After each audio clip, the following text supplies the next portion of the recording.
Refugees worried. UN experts voice concern as cell phone services banned in Bangladesh Rohingya camps.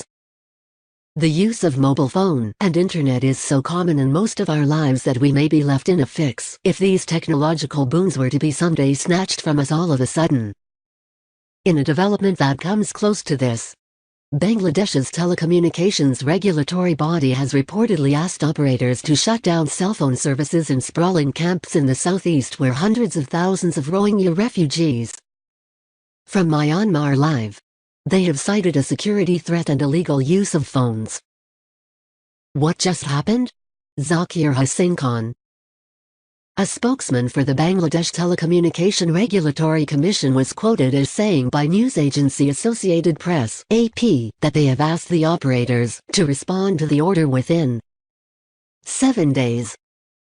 The decision has been taken for national security reasons, he said. We have been stunned to see that Rohingya refugees are using mobile phones illegally and we don't have a clear understanding of the situation. In recent months, more than 40 Rohingya have been killed amid concerns that some refugees are involved in smuggling illegal drugs from Myanmar. Last month, a ruling party member was killed in the area and police blamed Rohingya for the murder. At least 4 Rohingya have been killed in recent weeks in what police described as shootouts between suspected Rohingya criminals and law enforcers. Until cell phone services are halted, operators have been asked to suspend data and internet service between 5 p.m. and 5 a.m. every day in the camps in Cox's Bazar district, meaning that only basic phone calls can be made. In addition, they have been asked to ensure that signals from Bangladesh mobile operators cannot be received in Myanmar. In breach of law? The officials say it was clear that the law is being broken because no one is allowed to obtain a cell phone SIM card without a national identity card or passport, which most refugees don't have. A Bangladeshi can register a maximum of 15 mobile connections. We have asked the operators to inform us how the Rohingya got the SIM cards, he said. Refugees concerned. The decision has sparked concern among the refugees as they are unsure of what is yet to follow in their lives. I have my family there. If I do not have a mobile phone, how can I stay connected? Said Muhammad Rashid, a refugee who fled to Bangladesh 2 years ago. This is not a good decision for us. I hope the government will reconsider.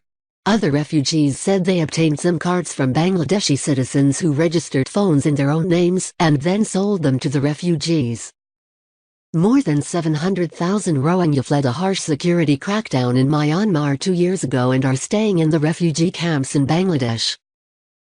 UN experts decry incommunicado detentions. Meanwhile, UN rights experts voiced alarm at the Myanmar military's incommunicado detention of Rakhine men and boys, as well as allegations of torture and deaths in custody. They voiced grave concern at reports that numerous ethnic Rakhine men and boys had recently been taken into custody and held incommunicado for weeks at a time over terrorism allegations.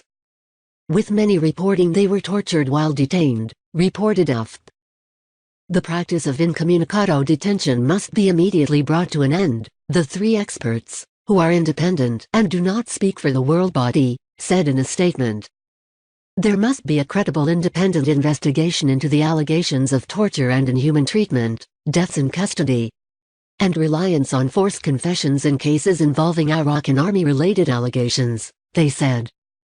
The conflict-scarred Rakhine State, the site of a deadly crackdown that in 2017 drove some 740,000 minority Rohingya Muslims into Bangladesh, has in recent months seen fierce battles between the military and the Arakan army, a rebel group claiming to fight for more autonomy for ethnic Rakhine Buddhists.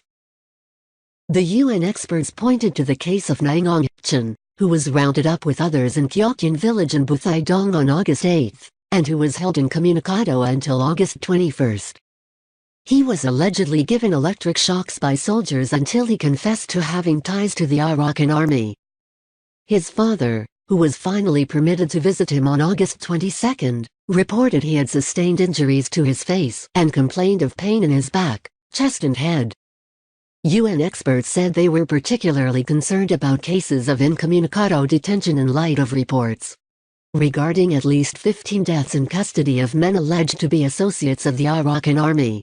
The signatories also included Agnes Kalamard, expert on extrajudicial, summary and arbitrary executions, and Niels Melzer, expert on torture and other cruel, inhuman or degrading treatment or punishment. What are the experts saying?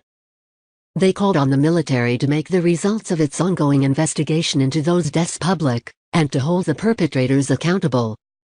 They also urged a probe into an allegation that Mang Aung Hlaing was tortured, and said he should receive a fair trial, stressing that any confession made as a result of torture should be excluded from evidence against him. Presented by News of Voice. More news, www.newsofvoice.com. Please subscribe to our channel. Appreciate on like and comments. Thank you.